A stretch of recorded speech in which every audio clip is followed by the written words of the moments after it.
चलिए आज मैं आप लोग को जो हिंदी का एनुअल सेकेंडरी एग्जामिनेशन जो हुआ अभी जस्ट, तो मैं आप लोग को सारी कॉन्सेप्ट टर्म 1 के बारे में, सारी आंसर के बारे में बताने वाला हूं। तो आप सभी लोग हमारी यूट्यूब चैनल में बने रहिए और अपने अपने आंसर को फिर से चेक कर ले कि कितना आंसर प्राप्त किए हो। सो फटाफट चलिए हम लोग देर ना करते हुए स्टार्ट करते हैं। सावधानीपूर्वक सभी विवरण OMR सीट आंसर सीट पर भरना है। सेकेंड में क्या है, आप अपना पूरा हस्ताक्षर OMR उत्तर पत्रक में दी गई जगह पर भरे। तीसरा में क्या है, इस प्रश्न पुस्तिका में कुल 40 बहुविकल्पीय प्रश्न है।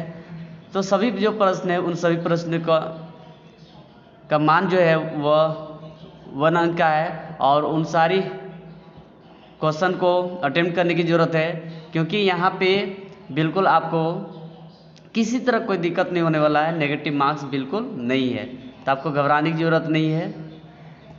OMR उत्तर पत्रक के पृष्ठ 2 पर प्रदत्त सभी निर्देशों को ध्यानपूर्वक पढ़ें तथा उनके अनुसार कार्य भी करना है। अगला, प्रत्येक प्रश्न में 4 विकल्प दिए गए हैं। इनमें से सबसे उपयुक्त उत्तर को आप अपने OMR उत्तर पत्रक पर ठीक गहरा कला करें, मतलब कि काला रंग से भरना है। ठीक है, नीला या काला ब्लैक व्हाइट कलम का ही प्रयोग करें। पेंसिल का प्रयोग वर्जित है, मतलब पेंसिल का प्रयोग करना मना किया गया है। नेक्स्ट है, कृपया परीक्षा भवन छोड़ने से पहले OMR उत्तर पत्रक वीक्षक को लौटा दीजिए। प्रश्न पत्र आप अपने साथ ले जा सकते हैं, कोई दिक्कत नहीं है। ठीक है, चलिए अब हम लोग आते हैं क्वेश्चन की ओर। यहाँ पे देख रहे होंगे फर्स्ट में है खंड क में गंधांश दिया गया है। निम्नलिखित गंधांश को ध्यानपूर्वक पढ़कर प्रश्न संख्या 1 से 5 तक के लिए सही विकल्प का चयन करें। मतलब कि यहाँ पे गंधांश को पढ़कर हमें सही टिक लगाना है। तो यहाँ पे चलिए हम लोग जानते हैं। फर्स्ट में यहाँ पे है, फर्स्ट में साहस की ज़िंदगी सबसे बड़ी क्या होती है। तो साहस की ज़िंदगी सबसे बड़ी होती है। आप यहाँ पे देख रहे होंगे कि साहस की ज़िंदगी सबसे बड़ी ज़िंदगी होती है ना। ऑप्शन नंबर यहाँ पे कौन सा हो जाएगा? ऑप्शन नंबर हो जाएगा सेकेंड। ठीक है, साहस की सबसे बड़ी ज़िंदगी क्या होती है? तो ऑप्शन नंबर हो जाएगा 2 जिंदगी। आंसर जीवन नहीं होगा, जिंदा नहीं होगा, हिम्मत नहीं होगा। ठीक है, चलिए नेक्स्ट क्वेश्चन। अगला जो क्वेश्चन है, जनमत की उपेक्षा करके जीने वाला आदमी दुनिया की असली क्या होता है? तो आप यहाँ पे देख रहे होंगे पूरी तरह से आंसर यहाँ पे दिया गया होगा कि जनमत की उपेक्षा करके जीने वाला आदमी दुनिया की असली ताकत होता है कि नहीं? तो आंसर क्या हो जाएगा? तो भैया तो यहाँ पे ऑप्शन में देखिए, ऑप्शन में दिया गया है ताकत, जीवन, हिम्मत, सिफत। तो अभी मैंने आप लोग को बताया कि जनमत की उपेक्षा करके जीने वाला आदमी दुनिया की असली क्या होता है? तो ताकत होता है। ठीक है, नेक्स्ट अगला जो क्वेश्चन है, किसी मनुष्य की पहली पहचान यह है कि वह किसी के बारे में कोई चिंता नहीं करता। तो ऑप्शन में है डरपोक ऑप्शन में है डरपोक, कायर, साहसी, भीरू। आइए हम लोग इसका आंसर चेक करते हैं। ठीक है, तो आप यहाँ पे देख रहे होंगे कि साहसी मनुष्य की पहली पहचान यह है कि वह इस बात से कि कोई चिंता नहीं करता, तमाशा देखने वाला। ठीक है, अच्छा यहाँ पे दिया गया फर्स्ट में, ऐसी ज़िंदगी की सबसे बड़ी पहचान यह है कि वह बिल्कुल निडर, बिल्कुल बेखौफ होती है। क्या होती है? बेखौफ। ठीक है, तो यहाँ पे ऑप्शन नंबर देखते हैं कि कौन सा होगा सो। अच्छा, कर सकते हैं।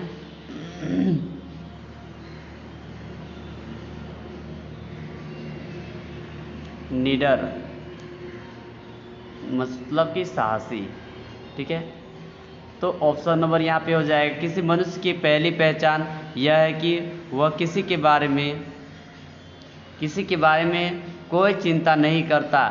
तो यहाँ पे ऑप्शन दिया गया है डरपोक, वीरू, कायर, साहसी। तो ऑप्शन नंबर हो जाएगा 4 साहसी हो जाएगा। जन्मत शब्द कौन सा समास है? तो द्वंद्व समास तो बिल्कुल नहीं होगा, अव्ययभाव समास तो नहीं होगा, द्विगु समास भी नहीं होगा। तो 100% जो आंसर होगा तत्पुरुष समास होगा। अगला क्वेश्चन हम लोग जानेंगे, अड़ोस पड़ोस को देखकर चलना यह कैसा जीव का काम है? तो देखते हैं हम लोग गंधांश में, है ना।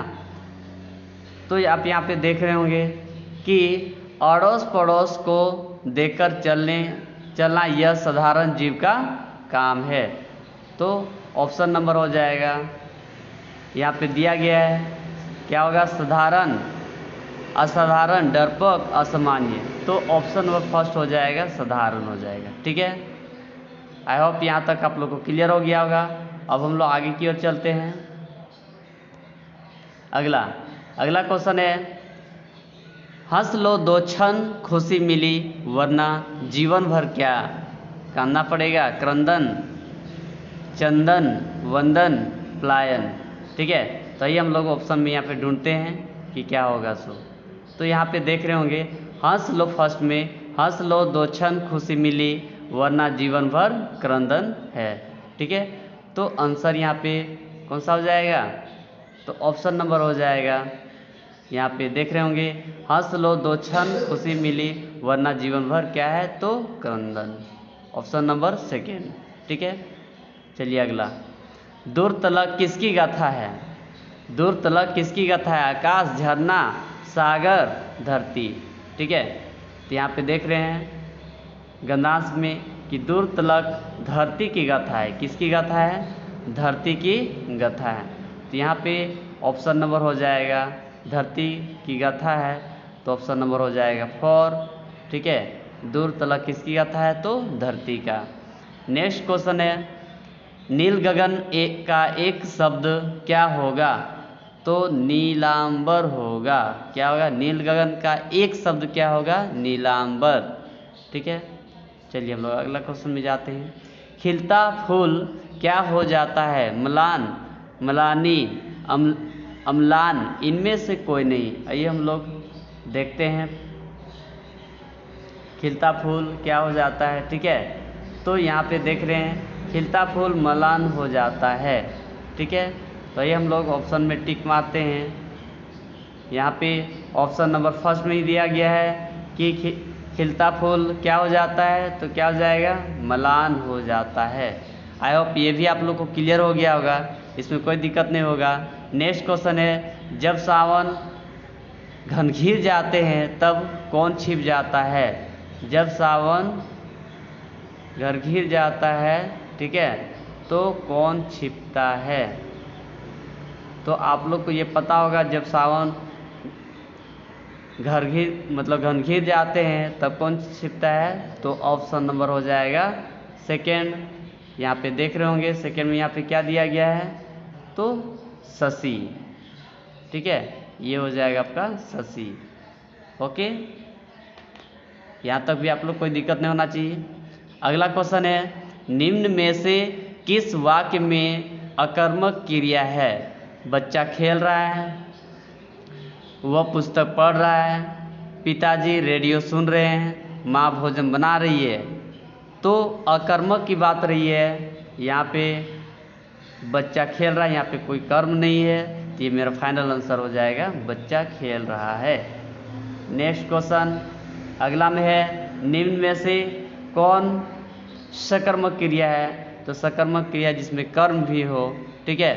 तो यहाँ पे मैं खेल रहा हूँ, क्रिया तो है लेकिन कर्म पता नहीं चल रहा है। वो पढ़ रहा है, ये भी नहीं होगा। चिड़िया उड़ रही है, ये भी नहीं होगा। वह रोटी खा रहा है, क्या खा रहा है भैया? तो रोटी खा रहा है, तो ये हो जाएगा सकर्मक क्रिया हो जाएगा। ठीक है, चलिए अगला क्वेश्चन हम लोग देखते हैं। गुरु का एक अर्थ होता है शिक्षक और दूसरा अध्यापक होगा, हल्का होगा, आचार्य होगा या भारी। तो यहाँ पे ऑप्शन नंबर 4 हो जाएगा, भारी आंसर हो जाएगा। ठीक है, चलिए नेक्स्ट क्वेश्चन है, निम्न में से कौन सा श्वेत का अनिकार्थी शब्द नहीं है। ठीक है, तो सफ़ेद ये तो बिल्कुल है श्वेत का, उजाला भी है, सफ़ेदी भी है, तो फाइनल आंसर हो जाएगा श्याम। श्याम जो है श्वेत का अनिकार्थी शब्द नहीं है। अगला, आजीवन कौन समास है। आजीवन, ठीक है, तो तत्पुरुष ये बिल्कुल नहीं होगा, द्वंद्व ये भी नहीं होगा, बहुब्री ये भी नहीं होगा। तो ऑप्शन नंबर यहाँ पे देख रहे होंगे, अव्ययी भाव समास होगा, यहाँ पे ऑप्शन नंबर 2। ठीक है, अगला, रचना के आधार पर वाक्य के कितने भेद होते हैं। तो रचना के आधार पर वाक्य के 3 भेद होते हैं, तो ये ऑप्शन नंबर फाइनल हो जाएगा फर्स्ट। ठीक है, चलिए अगला क्वेश्चन है, मेरी इच्छा है कि मैं डॉक्टर बनूं। यह वाक्य है, सरल है, संयुक्त है, उपवाक्य है, मिश्र है। यहाँ पे की का शब्द आ गया है, इससे पता चलता है ये कौन सा वाक्य होगा, मिश्र वाक्य होगा। नेक्स्ट, पिताजी के द्वारा अकबर पढ़ा गया, यह कौन वाच्य है। कितृवाच्य ये बिल्कुल नहीं होगा, कर्मवाच्य, वेरी गुड, यही होगा। यस, क्या होगा, कर्मवाच्य होगा। ठीक है, नेक्स्ट अगला क्वेश्चन की ओर देखते हैं हम लोग। विद्यालय घर के खाली स्थान है, सही अव्यय को चुनना है। विद्यालय घर के दूर में है, सट्टा है, दूरी है, फाइनल आंसर हो जाएगा निकट है, सामने है। विद्यालय घर के निकट है। वाच्य कितने प्रकार के होते हैं। तो वाच्य बिल्कुल 3 प्रकार के होते हैं। ठीक है, अगला नेक्स्ट क्वेश्चन, अगला जो है यहाँ पे गंधांश है, इसको फिर पढ़ के हम लोग को जवाब देने की प्रयास करना है। उपर्युक्त गद्यपदांश कवि कौन है। सूर्यकांत त्रिपाठी निराला, नागार्जुन, सूरदास, जयशंकर प्रसाद। तो ऑप्शन नंबर यहाँ पे 2 हो जाएगा, नागार्जुन। क्या होगा, नागार्जुन। अगला है, फसल किसका जादू है। तो फसल किसका जादू है। तो फसल जो है नदियों के पानी का है। तो यहाँ पे ऑप्शन नंबर कहीं ना कहीं हो गया, नदियों का पानी। ठीक है, तो फसल किसका जादू है। तो ऑप्शन नंबर हो जाएगा 3, नदियों के पानी। नेक्स्ट, फसल किसका गुणधर्म है। तो फसल किसका गुणधर्म है, हवा का, जल का, मिश्रित मिट्टी का, सूर्य प्रकाश का। ये ऑप्शन नंबर 2 हो जाएगा, मिश्रित मिट्टी का। नेक्स्ट अगला जो क्वेश्चन है, फसल किसका रूपांतर है। किसान के हाथों का, नदियों के जल का, सूरज की किरणों का, मिट्टी के गुणधर्म का। तो फसल जो है रूपांतर है सूरज की किरणों का। आप यहाँ पे देख रहे होंगे क्या है, फसल जो है रूपांतर है ना, सूरज की किरणों का। तो आइए हम लोग यहाँ पे देखते हैं, ऑप्शन मारते हैं टिक खचाखच। ठीक है, तो फसल किसका रूपांतर है, तभी हम लोग ऑप्शन में देखें वहाँ पे गंधांश में सूरज की किरणों का। नेक्स्ट है, सूरदास की काव्य भाषा है। ऑप्शन नंबर यहाँ पे दिया गया है, अवधी, ब्रजभाषा, पूर्वी हिंदी, खड़ी हिंदी। ठीक है, तो आइए हम लोग जानते हैं कि सूरदास की काव्य भाषा है, अवधी है या फिर खड़ी हिंदी, पूर्वी हिंदी। तो ऑप्शन नंबर 2 हो जाएगा, ब्रज भाषा है। ठीक है, अगला नेक्स्ट है, गोपियों ने किसे भाग्यवान कहा है। उद्धव को, कृष्ण को, कबीर को, बलराम को। ठीक है, तो कहीं ना कहीं इसका ऑप्शन फर्स्ट में है, उद्धव को। गोपियों ने किसे भाग्यवान कहा है, तो उद्धव को। नेक्स्ट अगला क्वेश्चन है, उत्सव अच्छा, उत्साह कविता में कवि ने किसे गरजने को कहा है? आकाश को, बादल को, आंधी को, सागर को? तो ऑप्शन नंबर सेकेंड हो जाएगा। यहाँ पे देख रहे होंगे ऑप्शन में हम लोग का सेकेंड नंबर में है बादलों का, बादलों को कहा है। उत्साह कविता में कवि ने किसे गरजने को कहा है? तो बादलों का, बादल को। अगला क्वेश्चन है 28 नंबर में, विकल विकल उन्मन थे, उन्मन पंक्ति किस कविता की है? तो यहाँ पे ऑप्शन दिया गया है उत्साह, पद, फसल, अट नहीं रही है। तो ऑप्शन नंबर फर्स्ट हो जाएगा उत्साह। ठीक है, इसी प्रकार हम लोग फिर अगला गंधांश पढ़ के हम लोग आंसर देंगे। ये जो प्रस्तुत गंधांश के लेखक कौन है? क्या फर्स्ट में पढ़ लेना, हलदार साहब को पान वाले, देशभक्त की बात हो रही है यहाँ पे। तो यहाँ पे लेखक का जो नाम होगा स्वयं प्रकाश होगा, रामवृक्ष बेनीपुरी ये नहीं होगा, यशपाल ये भी नहीं होगा, सवेश्वर दयाल सक्सेना ये भी नहीं होगा। अगला नेक्स्ट क्वेश्चन है, हलदार साहब को क्या अच्छा नहीं लगता था? क्या अच्छा नहीं लगता था? तो पान वाले के द्वारा एक देशभक्त का मजाक उड़ाया जाना ये अच्छा नहीं लगता था। ठीक है, अगला नेक्स्ट क्वेश्चन, बुढ़ा मरियाल सा लंगड़ा आदमी कौन था भाई? तो हम लोग जानते हैं कि कौन था, कैप्टन थे। कौन थे? कैप्टन। नेक्स्ट अगला क्वेश्चन है, कैप्टन क्या काम करता था? बहुत सारा ऑप्शन दिया गया है, जूता बेचता था, कपड़ा बेचता था, सब्जी बेचता था कि चश्मा बेचता था? तो ऑप्शन नंबर फोर्थ हो जाएगा, यहाँ पे चश्मा बेचता था। नेक्स्ट, बाल गोविंद भगत किस प्रकार का पाठ है? कहानी, निबंध, रेखाचित्र, एकांकी? तो यहाँ पे ऑप्शन नंबर हो जाएगा सेकेंड, रेखा चित्र हो जाएगा। बाल गोविंद भगत किस प्रकार का पाठ है? तो रेखा चित्र होगा आंसर। नेक्स्ट है, बाल गोविंद भगत किस कद के आदमी थे? तो आपको पता होना चाहिए बाल गोविंद भगत जो थे वो मंझले कद के व्यक्ति थे। ठीक है, नेक्स्ट, बाल गोविंद भगत साहब किनको मानते थे? कबीर को, तुलसी को, है ना, सूरदास को, रैदास को? तो बाल गोविंद भगत हमेशा मानते थे कबीर को। किसको? कबीर को।